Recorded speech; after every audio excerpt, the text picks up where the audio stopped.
જૂનાગઢના માણાવદર વિધાનસભા બેઠકની પેટા ચૂંટણી તો પૂરી થઈ ચૂકી છે, પરંતુ વિવાદ હજુ શમવાનું નામ નથી લઈ રહ્યો। હવે એક વાયરલ ઓડિયો ક્લિપ જેના કારણે રાજકારણ ગરમાયું છે। આ ઓડિયો ક્લિપ માણાવદરના પૂર્વ ધારાસભ્ય જવાહર ચાવડાના પુત્ર રાજ ચાવડાની હોવાનો પણ દાવો કરવામાં આવી રહ્યો છે। આ ઓડિયો રાજ ચાવડાનો છે કે પછી અન્ય કોઈનો, તે અંગે એબીપી અસ્મિતા કોઈ પુષ્ટિ નથી કરતું। જો કે ઓડિયો ક્લિપમાં કોંગ્રેસ તરફેણમાં મતદાન કરવા માટેની અપીલ થઈ રહી છે। આ ઓડિયોમાં એમ પણ કહેવામાં આવી રહ્યું છે કે જવાહર ચાવડા સતત લોકોના કામ માટે તત્પર રહ્યા। આ ઓડિયોમાં 7 મેના મતદાન પહેલા માણાવદર પેટા ચૂંટણી સમયની હોવાનું પણ અનુમાન લગાવાઈ રહ્યું છે। જો કે માણાવદરના ભાજપના ઉમેદવાર અરવિંદ લાડાણી પણ જવાહર ચાવડા વિરુદ્ધ ભાજપ સંગઠનમાં રજૂઆત કરી ચૂક્યા છે। જવાહર ચાવડા વિરુદ્ધ કાર્યવાહીની માંગ સાથે પ્રદેશ ભાજપ અધ્યક્ષ CR પાટીલને તેઓ રજૂઆત કરી ચૂક્યા છે।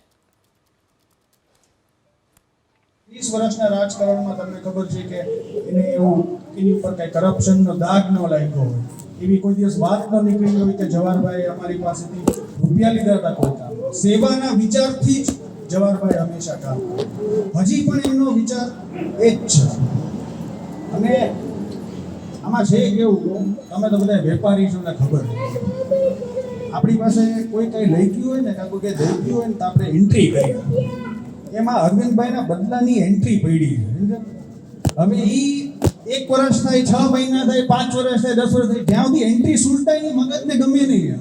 તમને બધાને ખબર આપણે ખુશી ન હતી, એટલે આ અત્યારે આપણે એટલી એન્ટ્રી સુલટાય બદલો લેવો છે,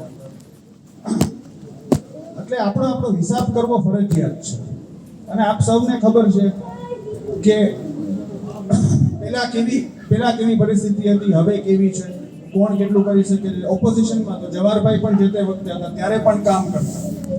એટલે હું તમને એટલી જ વિનંતી કરીશ કે આપ સૌ આપનો સહકાર આપો અમને, અને આપણા જે મત જ્યાં જ્યાં છે એ બધાય મત પહોંચી જાય પેટીએ એવું ધ્યાન રાખજો। કારણ કે ઘણીવાર એવું હોય કે તમે તમારા ખાલી ઘરના સભ્યો, વ્યવહારના સભ્યો એ બધાને ખાલી વાત કરી દેશો ને એ મત જો પહોંચી જાય તોય ફેર પડી જાય। કેટલા માણસો આજે ભેગા થાય, તમે 10-10, 15-15 મત વિચારો તો 4-5 હજાર ના મતની વાત છે। એટલે હું તમને એટલી કાલે આપણા જેટલા મત છે આપણે પેલા નાખ્યા હોય।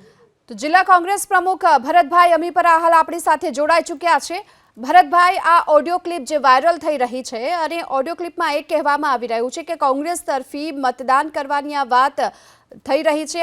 આ ઓડિયોને લઈ આપને કોઈ જાણકારી અથવા કોઈ હકીકતને આપની પ્રતિક્રિયા? ના બેન, એવું કઈ છે જ નહીં કાંઈ, અને ઓડિયો પણ હોય એ પણ ડુપ્લિકેટ હોય। ભાજપના કોઈ કાર્યકરે કે રાજભાઈનું નામ આવે છે કે જવાહરભાઈ નામ આવે છે એ ખરેખર ખોટી વાત છે। અમને કોઈ સપોર્ટ આપેલો જ નથી। આ તો એ લોકો હાર ભાળી ગયા હોય અને ટોટલી મતદાન કોંગ્રેસ તરફી થયું હોય, એટલે આવા શંકાને આધારે આવા બધા ફતવા બહાર પાડે કે ખરેખર કોઈ ભાજપનો અમને સપોર્ટ છે જ નહીં કાંઈ, અને ઓડિયો પણ ડુપ્લિકેટ હોય, આવું સ્પષ્ટ હું માનું છું। ઓડિયોમાં તો જે પ્રકારનો અત્યારે દાવો થઈ રહ્યો છે અથવા એ પ્રકારનું અનુમાન પણ લગાવાઈ રહ્યું છે કે જવાહર ચાવડાના પુત્રનો આ ઓડિયો હોઈ શકે, અને એ પણ ચૂંટણી પહેલાનો આ પ્રકારનો ઓડિયો। અરે બેન, તમે જવાબદાર વ્યક્તિનો ખ્યાલ છે કે અત્યારે મોદી સાહેબનો અવાજ કાઢવો પણ કઈ બહુ મોટી વાત છે નહીં। એટલે એ કઈ બધું ઓડિયાથી પ્રૂફ નથી થતું કે આ લોકો એને સપોર્ટ આપેલો હોય, પણ ખરેખર ભાજપ બહાર ભાળી ગઈ છે, એટલે આ બધું દેખાવ કરે છે।